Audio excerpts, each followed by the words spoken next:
Summing up. A. The shape of molecules. VSEPR, valence shell electron pair repulsion, is a simple method for predicting the shape of molecules by taking into account pairs of valence electrons. The formula that determines the shape of a molecule is AXN EM, where A is the central atom, XN is the number of atoms covalently bonded to the central atom, and EM is the number of free electron pairs of the central atom.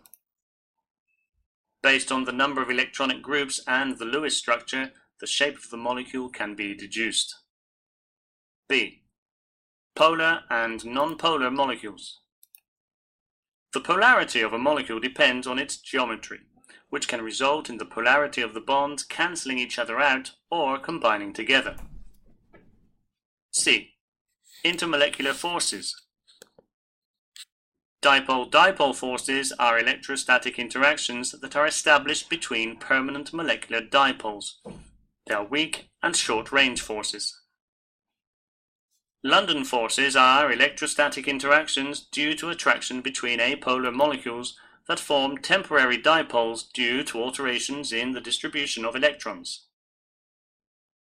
London forces are due to the attraction between temporary dipoles of adjacent molecules.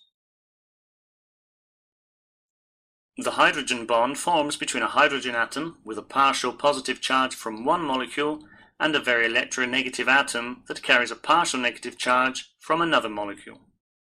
The hydrogen bond forms between molecules that contain a covalently bound hydrogen atom and a small, very electronegative atom with at least one pair of free electrons, NOF.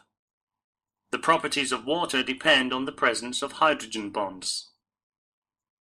D. Attraction between atoms and between molecules. The binding energy is the energy it takes to break a bond between atoms and is measured in kilojoules moles. The binding energy indicates the strength of a bond.